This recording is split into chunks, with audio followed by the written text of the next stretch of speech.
అందరికీ నమస్కారమండి. Welcome to my channel. Andhra Pradesh రాష్ట్ర వ్యాప్తంగా ఉన్న రైతు సోదరులకు ఎట్టకేలకు రాష్ట్ర ప్రభుత్వం గొప్ప శుభవార్త అయితే చెప్పిందనమాట.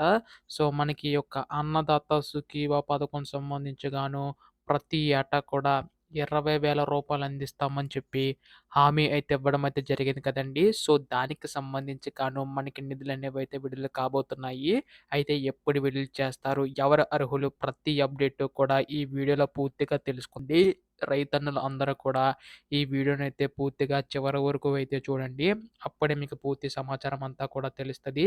అంతకంటే ముందు చాలామంది వీడియోనైతే చూస్తున్నారు గానీ సబ్స్క్రైబ్ చేసుకోవడం లేదు.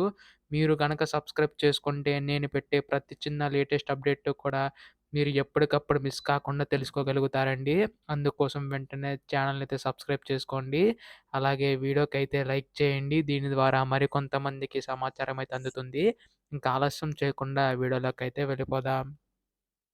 సో, మనకిక్కడ ఆంధ్రప్రదేశ్ రాష్ట్ర ప్రభుత్వం ఎన్నికల టైంలో అనేక హామీలనేవైతే ఇచ్చింది గదండీ!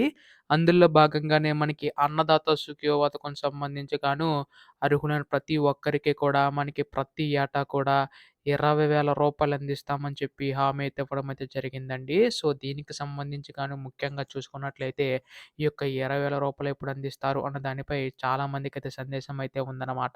సో, దీనికి సంబంధించి గాను రాష్ట్ర ప్రభుత్వం కీలక నిర్ణయం అయితే తీసుకుంటుందండి. అయితే ఈసారి ఎవరైతే అర్హులు ఉన్నారో వారికి మాత్రం ఇచ్చే అవకాశం ఉందండి. ఎందుకంటే మన గతంలో రైతు భరోసా కింద మనకి ప్రతి ఏటా కూడా రూ. 13,500 చొప్పున అందించేవారు. అయితే ప్రభుత్వం దానికి కాస్త రూ. 20,000 కింద మార్చి మనకి అందించబోతుంది.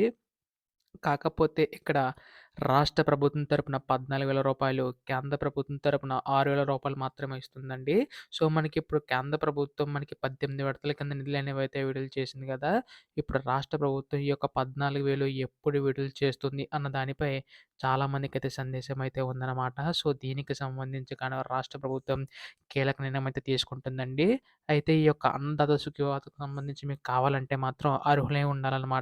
కంపల్సరీగా ఈ కేవైసీ అయితే నమోదు చేయించుకోవాలి. అలాగే ఎన్‌పీసీలను కూడా కంపల్సరీగా చేయించుకోవాల్సి ఉంటుందన్నమాట. అంటే మీ యొక్క బ్యాంక్ అకౌంట్, అలాగే ఆధార్ కార్డ్ నంబర్, అలాగే మీ యొక్క ఫోన్ నంబర్ అన్నీ కూడా లింకప్ అయి ఉండాలి. అలాగే యాక్టివ్‌లో ఉండేలా చెక్ చేసుకోండి. ఎవరికైతే యాక్టివ్‌గా ఉంటుందో వారికి మాత్రం వస్తుందన్నమాట. అంటే మనకిప్పుడు చాలామందికి బ్యాంక్ అకౌంట్‌లయితే జమ చేసుకున్నారు.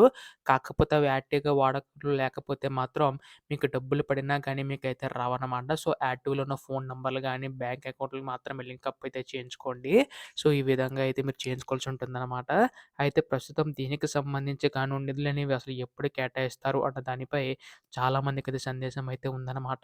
దీనికి సంబంధించి కూడా మనకి కొన్ని నిబంధనలనేవి ఉన్నాయండి. అంటే దీనికి సంబంధించి చూసుకున్నట్లయితే ఇక్కడ మనకి కొన్ని కండిషన్స్ అయితే ఉన్నాయన్నాను గదా! అవేంటంటే మనకి గవర్నమెంట్ పర్సన్ ఉండకూడదనమాట. అలాగే ఫోర్ వీలర్ అంటే 4 చక్రాల వాహనం కలిగి ఉంటే మీకైతే రాదండి. అలాగే కరెంటు బిల్ కూడా 300 యూనిట్ల లోపైతే ఉండాలి. అలాగే సొంత ఇల్లు కలిగి ఉంటే మాత్రం 1000 చదరపు అడుగుల లోపైతే ఉండాలండి. అలాగే ఇన్‌కమ్ టాక్స్ పే చేశారా లేదని చూస్తారు. సో, అలా గనక చేస్తే మాత్రం పే చేస్తే మాత్రం మీకైతే రాదండి. బ్యాంక్ అకౌంట్, ఎన్‌పీసీ లింకప్ కూడా కంపల్సరీగా చేయించుకోవాల్సి ఉంటుంది.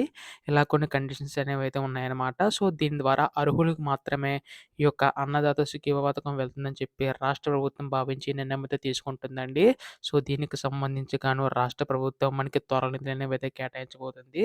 అయితే ఈ నిధులు కేటాయించిన తర్వాత మీకు ఎప్పుడు జమ అవుతాయని మీరు వెంటనే తెలుసుకోవాలనుకుంటే మాత్రం ఛానెల్‌ని అయితే సబ్స్క్రైబ్ చేసుకోండి. మనకి ఈ యొక్క నెలలోనే విడుదల చేసే అవకాశం ఉంది. ఎప్పుడు ఏ అప్డేట్ వచ్చినా మీకైతే ముందుగా తెలియజేస్తాను. ధన్యవాదములు. జై హింద్.